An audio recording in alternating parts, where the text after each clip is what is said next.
नमस्कार प्यारे विद्यार्थियों, आप सभी 12th बोर्ड विद्यार्थी ध्यान दें कि अपना जो कोर्स है, देखिए जैसे भी हो रहा है, चाहे ऑनलाइन हो ऑफलाइन हो, जितना आपको पढ़ा दिया है उतना आपको याद होना चाहिए। पहली इंपॉर्टेंट बात तो ये है, मैं गूगल मीट पे क्लासेस लेता हूँ, कोई भी प्रॉब्लम्स आपकी होती सॉल्व करता हूँ। आफ्टर दैट आप शायद ये समझते हैं हिंदी ही तो है, गलत समझ रहे हैं आप। इसे आप गुस्सा डांट ना समझें, आप ही के भरोसे के लिए कुछ कहा जाता है। हर वो चीज़ जो मुझे लगता है कि आपके लिए इम्पोर्टेंट है, आपको वीडियो में बताई जाती है, समझाई जाती है। तो प्लीज़ आप लोग ये ध्यान दें कि आपके 100 मार्क्स का एक सब्जेक्ट हिंदी भी है, और इसको आप अगर ये लेते हैं कि सरल है और एक बार पढ़ती याद हो जाएगी तो अच्छी बात है कि एक बार याद हो जाएगी। लेकिन जब बोर्ड्स एग्जाम्स में आप लिखने बैठते हैं, वहाँ कुछ अलग ही कहानी सामने आती है। तो प्यारे विद्यार्थियों, आप सभी से यही मैं गुजारिश कर रहा हूँ कि धीरे धीरे कई चीज़ें ज़्यादा हो जाती है।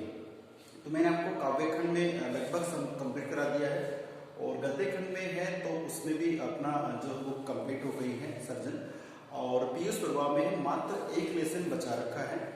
और अब उसके बाद अपनी ये है संवाद सेतु पुस्तक है, 12 नंबर का मैटर है, एक भी मार्क्स आपका नहीं कटना चाहिए, ऐसा मेरा मानना है।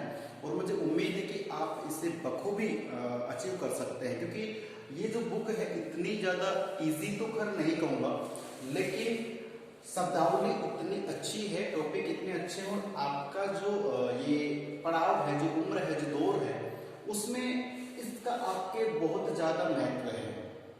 संवाद सेतु, संवाद मतलब एक व्यक्ति जो बोलता है, डायलॉग संवाद जो होते हैं। सेतु का मतलब होता है एक दूसरे के बीच में अंतर संबंध होना, संबंध की बात कर रहे हैं, तो वार्तालाप से संबंधित ही बुक है। मतलब से पहला पाठ है समाचार लेखन। तो समाचार लेखन का मतलब है कि समाचार को लिखने की शैली क्या होगी, समाचार किस तरीके से लिखे जाएंगे, समाचार की रूपरेखा क्या होगी, किस किस क्षेत्र के समाचार होते हैं। तो पाठ चाहे आपके पास बुक है, आप पढ़ के देखना इतनी ईजी है। तो अगर ज़्यादा नहीं पढ़े, 15-15 मिनट भी पढ़ेंगे ना, 15 मिनट एक दिन पढ़ो, बस रख दीजिए, कोई प्रॉब्लम नहीं है। अगले दिन फिर 15 मिनट उसी टॉपिक को पढ़िए, मुझे लगता है तो आराम से क्लियर होता है। और आपको अकेले मेहनत करने के लिए मैं नहीं कह रहा हूँ, आपको हर टॉपिक अपने साथ लेके चल रहा हूँ। बुक में इतना ईजी है कि आप आराम से समझ सकते हैं, नहीं आता है पूछ सकते हैं, नहीं भी पढ़ रहे हो तो मैं जो पढ़ा रहा हूँ उसे समझ लीजिए। तो ध्यान दीजिए, 12 नंबर में से आपका एक नंबर भी नहीं कटना चाहिए। मुझे लगता है कि ये जो चीजें ना हमारे दैनिक जीवन में काम आती है, रटने की चीजें नहीं है। तो शुरुआत करते हैं, इसका मैंने फर्स्ट वीडियो आपको भेज दिया है, उसके बाद की बात कर रहे हैं। तो देखिए, समाचार लेखन में बात कर रहे हैं, समाचार लेखन। अब इसमें देखिए आप कि समाचार जो लेखन है टॉपिक हमारा, इसमें देख रहे हैं सबसे पहले तो एक ध्यान रखें कि समाचार लेखन के लिए मैंने आपको 6 ककार बताए थे। ककार मैंने बताया 6 कितने होते हैं, 6 आपके क्या है, ककार है। ककार का मतलब वही है, प्रश्नवाचक चिन्ह होते हैं, क्या, कब, कहाँ, कौन, क्यों, कैसे, इस प्रकार से 6 प्रश्न होते हैं, उन्हें कह दिया ककार। ये ककार तो हो गए हैं कि समाचार लिखने के लिए क्या, सबसे पहले तो क्या, घटना क्या है, घटना कब घटी, घटना का जिम्मेदार या घटना का अच्छा बुरा कौन जिम्मेदार है, और घटना क्यों घटी, घटना कैसे घटी, इस प्रकार की बातें होती हैं। तो उन 6 प्रकार के ककारों का मैंने पिछले वीडियो में जिक्र कर दिया है, आप ध्यान रखें। उन 6 प्रश्नों का उत्तर देना ही समाचार लेखन है, और उन 6 प्रश्नों का उत्तर यदि हम ध्यानपूर्वक देते हैं, समझबूझ के साथ देते हैं, तो वो समाचार बहुत अच्छा समाचार पत्र, एक समाचार मतलब समाचार का मतलब संदेश, एक न्यूज हो सकती है। ये मैं अखबार की बात नहीं कर रहा, बात कर रहा कोई घटना को छापने, कोई घटना को लिखने की बात कर रहा हूँ। ध्यान दें कि 6 ककार होते हैं।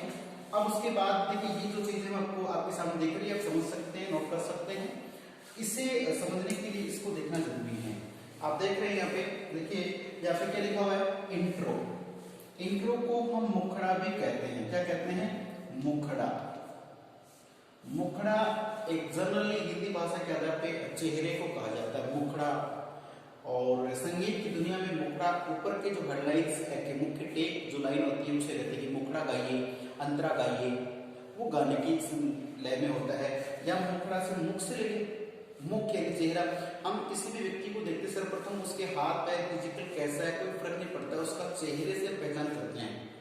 ठीक है, तो चेहरे से पहचान करते हैं, शिनाख्त वगैरह चेहरे से होती है ना, कि कितना अट्टा व्यक्ति क्यों ना हो, शिनाख्त चेहरे से की जाती है, पहचान चेहरे से होती है। तो चेहरा मतलब मुखड़ा, मुखड़ा को ही इसी समाज सेतु की भाषा में क्या कहते हैं, इंट्रो कह दिया। समाचार मीडिया की दुनिया में से क्या कहते हैं, इंट्रो कह दिया। पिछले टॉपिक में बात कर चुके हैं कि समाचार पत्र का जो तरीका है, जनसंचार का जो तरीका दो भागों में बांट दिया है। एक भाग कहते हैं प्रिंट मीडिया। प्रिंट मीडिया का मतलब ये समझना है कि जो भी संदेश, जो भी समाचार, जो भी बातचीत लिखित रूप में अखबार के माध्यम से हमारे तक, रेडियो टीवी जैसे मान लीजिए कि अखबार तक के माध्यम से आती है, तो वो क्या है, एक प्रिंट मीडिया, छपी हुई चीज सूचना हमारे तक फिक्स पहुंचती है। एक होता है इलेक्ट्रॉनिक मीडिया, तो उसका आप अच्छी तरह समझते हैं, आपका व्हाट्सएप, गूगल, प्रेसर इसमें आती है, जो भी समझते हो।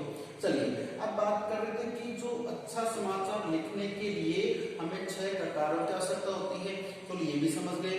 इसके लिए अच्छा प्रश्न आएगा कि अच्छा समाचार लेखन क्या होता है, ये किस प्रकार करेंगे। आप एक संपादक है, आप एक अच्छा समाचार लेखन कैसे निर्मित कर सकते हैं, तो आपका उत्तर होगा सबसे पहले हमें अच्छा समाचार लेखन करने के लिए 6 प्रकार के ककारों का ज्ञान और इन्हीं के आधार पर प्रश्नों का उत्तर देना ही अच्छा समाचार लेखन हो सकता है। यहाँ तक क्लियर है। उसी से हम बात करते हैं कि एक अच्छा समाचार पत्र लिखने के लिए हम उल्टा पिरामिड शैली को अपनाते हैं। उल्टा मैंने लिखा भी यहाँ पे उल्टा पिरामिड शैली, देख रहे हैं आप यहाँ पे है, ठीक है ना।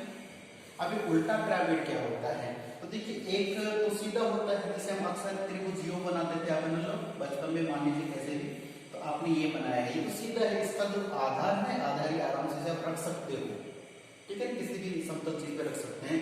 लेकिन ये जो चीज है इसका उल्टा ये हो गया है, तो उल्टा मतलब उल्टा यही विपरीत है, और पिरामिड मतलब जिस आकृति कहते हैं। तो ये जो उल्टा पिरामिड शैली है, ये एक तरीका है, इस तरीके से हम समाचार पत्र लिखते हैं। अब ये इसमें भी 3 पार्ट कर दिए इसके, क्योंकि यहाँ पे कुछ लिखा मैंने इंट्रो। इंट्रो का मतलब है कि जो समाचार पत्र होते हैं, जो समाचार अखबार छपते हैं, उसमें जैसे मान लो यहाँ ऊपर तो क्या होता है, हेडिंग होती है, दैनिक भास्कर, राजस्थान पत्रिका, हिंदुस्तान टाइम्स, कुछ भी अखबार का नाम हो सकता है। उसके बाद भी यहाँ पे कुछ लाइनें होती है ना, तो देखिए जैसे अपनी भाषा में, सीधी भाषा में हेडलाइंस होती हैं, सुर्खियां जो होती हैं, काले घने मोटे अक्षरों की जो लाइनें होती हैं, या मुख्य बिंदु जो होता है, उसको मैंने कह दिया इंट्रो। रावत पब्लिक स्कूल में एनुअल फंक्शन का आयोजन बड़ी धूमधाम से हुआ, हर वर्ष की बात ही। तो हाँ, ये चीज अलग है कि सर झूठ बोल रहे हैं, ऐसी बात नहीं है। ये कोरोना काल ने सभी 30 त्योहारों को हमसे छीन लिया है, और ये एक पता नहीं ईश्वर की जो भी मर्जी है। मेरी बात का मतलब है कि कोई भी घटना छपती है, जब घटना को भी आप ध्यान दें, सभी विद्यार्थी बहुत इंटेलिजेंट है, कुछ ज्यादा इंटेलिजेंट हो जाते हैं।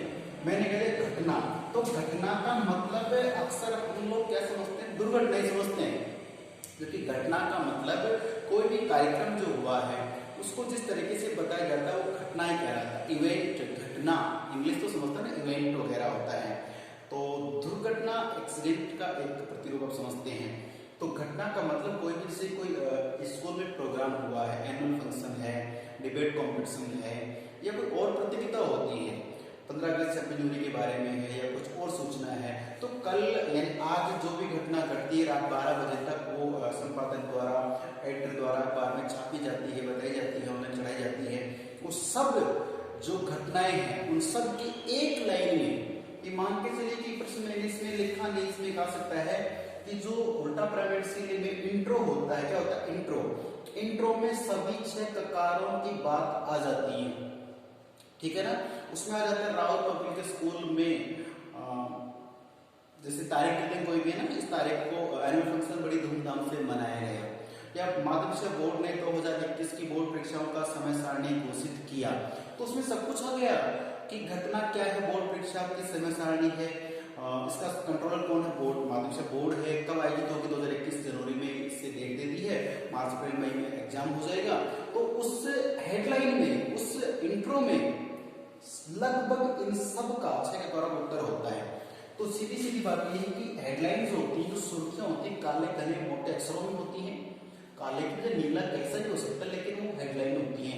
उसमें सभी प्रश्न की मान के चलिए कि मोटे तौर पे आपके सभी प्रश्नों का उत्तर उसमें होता है। ठीक है, तो आप जो मोटी हेडलाइन सुर्खियां उसे क्या कहेंगे, इंट्रो कह देंगे या मुखड़ा कह देंगे। क्लियर है। उसके बाद आप जाते थे बॉडी। बॉडी या बॉडी जो भी है, इसको आप मध्य भाग भी कह सकते हैं। क्या कह सकते हैं, मध्य भाग। तो मध्य भाग का मतलब ये होता है कि जैसे अपनी लाइन आ गई कि माध्यमिक बोर्ड ने, ठीक है, माध्यमिक बोर्ड ने 2021 की बोर्ड परीक्षाओं का आयोजन हेतु समय सारणी भेजी है, निर्धारित की है, कोई भी लाइन आ गई। अब वो तो यहाँ पे इंट्रो में आ गई। अब बोर्ड ने क्या तैयारी की है, क्या रूपरेखा है, उस सब की संपूर्ण जानकारी जो मिलती है वो मिलती है हमारे को इस बीच वाले मध्य भाग में कहो या बॉडी में कहो, ये आपके इसमें दिया जाता है। समझ रहे हैं आप इस चीज को कि मोटे तौर पे सीधी सीधी बातों का हम बता दें इंट्रो में। अक्सर आप और हम जानते हैं कि हमारी जिंदगी बहुत भागदौड़ वाली जिंदगी है। विद्यार्थी जीवन में तो कर आपके ऊपर डिपेंड करता है कि आप अपनी जिंदगी कैसे मेंटेन करते हैं, कैसे उसे यूटिलाइज करते हैं। क्योंकि मान लीजिए आपके घर में जो भी व्यक्ति, मम्मी पापा चाचा एक्स कोई भी हो सकता है, वो अपनी रोजमर्रा जिंदगी कैसे सेटल करते हैं। कई बार आप देखते हैं कि उन्हें न्यूज़पेपर पढ़ने की आदत है, लेकिन किसी कारण किसी दिन वो लेट हो गए और जल्दी ऑफिस निकलना है और उनको अखबार भी पढ़ना है। ठीक है, कई बार होता है कि ऑफिस के लिए निकल लिया और बाद में चला गया भारत बंद है, बाहर नहीं जा सकते, तो इसलिए लोग क्या कि सुबह अखबार पढ़ते हैं कि आज की ताजा खबर क्या है, आज की ताजा खबर क्या है। तो वो व्यक्ति क्या करते हैं, पहले मेन हेडलाइंस को पढ़ लेते हैं पूरे पेपर को कि भाई मुख्य सूचनाएं क्या है। अगर कोई सूचना उनके काम की है, जैसे मान लो बिजनेसमैन व्यक्ति होता है, वो सुर्खियां सभी पढ़ेगा, उसके बाद में उनके बिजनेस को लेकर कोई टिप्स आया है उसको डिटेल से पढ़ेगा। वो डिटेल क्या कहलाएगी, बॉडी या मध्य भाग कहलाएगी। कोई व्यक्ति है खिलाड़ी है, तो खेल को लेकर गवर्नमेंट ने कोई भी रूल्स निकाले हैं, हेडलाइन आ जाएगी कि फुटबॉल में होंगे नए नियम, है ना, क्रिकेट में अब ये 2020 है या कुछ और 25 कुछ भी हो सकता है, तो कुछ नियमात आते हैं। तो एक हेडलाइन होती है वो तो इसमें एक इंट्रो में उसको पढ़ लिया, क्लियर है। अगर उसकी डिटेल जाननी है तो वो आता मध्य भाग, उसी के जस्ट नीचे इधर क्या आएगा, स्थान का नाम और तारीख आएगी। ठीक है, स्थान का नाम तारीख आ जाएगा और फिर 8-10 लाइनों में उसको बताया जाता है कि ये घटना कब कैसे क्या निष्पादित हुई। ठीक है, अब बाद में जैसे उस घटना का निष्कर्ष जो होता है, समापन, उसमें निष्कर्ष मिलेगा। तो आप सभी विद्यार्थी ध्यानपूर्वक सुन लीजिए। उल्टा पिरामिड शैली में क्या होता है, सबसे पहले इंट्रो यानी कि मुख्य जो हेडलाइंस या सुर्खियां जो होती हैं वो यहाँ पे आ जाती है। कहने का मतलब किसी भी घटना के 6 ककारों का संक्षिप्त रूप यहाँ पे लिखा जाता है। यदि उसी घटना के बारे में हमें संपूर्ण जानकारी चाहिए तो उसके जस्ट नीचे मध्य भाग में पढ़ा जाता है और मध्य भाग से जस्ट नीचे ही लिखा होता है इसका निष्कर्ष क्या है। और इस प्रकार से कोई भी घटना है, कोई भी बात है, वो 3 भागों में पूरी होकर के यह समाप्त होती है। समझ रहे हैं। जैसे एक छोटा सा एग्जाम्पल लेंगे हम लोग। ठीक है, चलिए मान लीजिए आजकल जैसे मान लो कोरोना की चल रही है, हालांकि कोरोना का अब इसके इरेडिकेट होने लगे लोग, इसका तो बस नाम ही मतलब हटाओ इससे, क्योंकि जिंदगी को आगे बढ़ने के लिए बहुत कुछ चाहिए और इसने बहुत कुछ छीन लिया है। ठीक है, हमारी आजादी, हमारा बिजनेस, हमारा समय, हमारे रीति रिवाज, तीज त्योहार, सब कुछ की इसने लगा दी लाट। ठीक है, चलिए तो ऐसे में अब जैसे मान लो ब्रिटेन में एक साथ नया स्ट्रेन, क्या क्या नए नाम आ रहे हैं, तो हेडलाइन में तो ब्रिटेन में स्ट्रेन ने बिगाड़ी हालत, हेडलाइंस हो गई। फिर यहाँ पे पता चलेगा कि स्ट्रेन ब्रिटेन क्या है, इंग्लैंड जो है, ब्रिटेन जो है वो देश है और स्ट्रेन नाम से कोरोना का नया स्टेप आ गई है, कब आया है और क्या उसके हालात है, किस प्रकार वो आक्रमण करता है, किस प्रकार से व्यक्ति परेशान होते हैं, उसका ट्रीटमेंट क्या है, सारी बातें हम बता देंगे। लास्ट में बताइए इसके बचाव के उपचार क्या है। कोई बीमारी तो बीमारी लेकर मान लीजिए तो रूल्स आते हैं कि बोर्ड द्वारा, माध्यमिक शिक्षा बोर्ड द्वारा प्री बोर्ड परीक्षाओं का आयोजन किया जाएगा। मान लीजिए ऐसी सूचना आती है तो वो सूचना है कि माध्यमिक शिक्षा बोर्ड अजमेर द्वारा 10वीं 12वीं की प्री बोर्ड परीक्षाओं का आयोजन मार्च में किया जाएगा या फरवरी में किया जाएगा। क्लियर है, यहाँ पे आ गई। अब यहाँ डिटेल आती है कि माध्यमिक शिक्षा बोर्ड है वो प्री बोर्ड का समय सारणी कब से कब लेगा, कितने पूर्णांक मार्क्स होंगे, पेपर कैसे होंगे, जितनी भी जानकारी होगी यहाँ पर देगा। और लास्ट में क्या देगा कि ये जो प्री बोर्ड लिया जा रहा है, ये बोर्ड की पूर्व तैयारी है, इसी की कॉपियां हैं वो अध्यापक बंधु चेक करके होस्ट के सत्रांक भेजे। हालांकि अभी क्या सूचना है, अभी आ गई है कि बच्चों की जो गृह कार्य है, जो टेस्ट ऑनलाइन कैसे भी लिए हैं, उन टेस्ट की जो कॉपियां हैं उन्हीं के आधार पे उनके सत्रांक भेजे जाएंगे। तो यहाँ पे तो आ गया कि भाई गृह कार्य के आधार पर सत्रांक भेजे जाएंगे, एक लाइन इंट्रो में दे देंगे।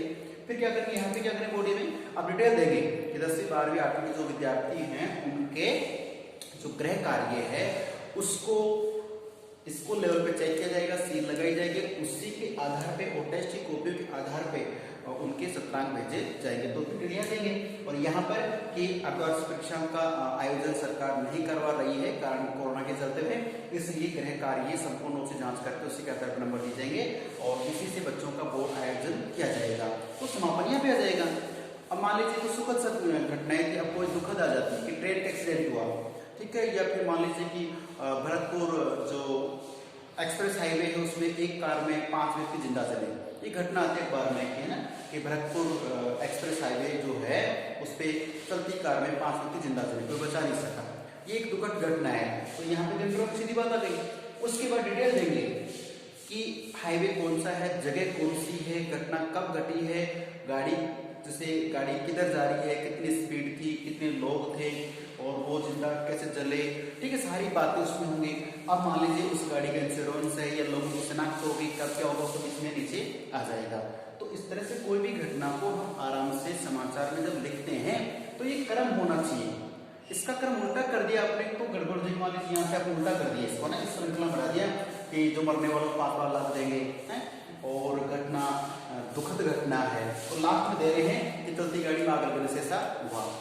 तो ये ऐसा क्यों देते ताकि जो हेडिंग होती है वो सनसनीखेज भी हो जाती है, जिज्ञासा वाली भी हो जाती है ना। अब इस मान की मई में लगी बोर्ड परीक्षा, हेडलाइंस हो गई तो आप चौंक जाओगे मई में परीक्षा। अभी मान लो चेंज कर दें कि कोरोना हुआ समाप्त, मार्च में ही होगी बोर्ड परीक्षाएं, अब आपके खुली मस्ती दिमाग में हुआ तो यहाँ पे लिखेंगे उसको कि कोरोना हुआ खत्म, बोर्ड परीक्षाएं मार्च में आयोजित, लो साहब उसको यहाँ पे देंगे। फिर यहाँ डिटेल देंगे कि ऐसा क्यों हुआ, कब हुआ, कैसे हुआ, और फिर यहाँ पे कि बच्चों की तैयारी कैसे हो, जो भी समापन होगा निष्कर्ष यहाँ पे देंगे।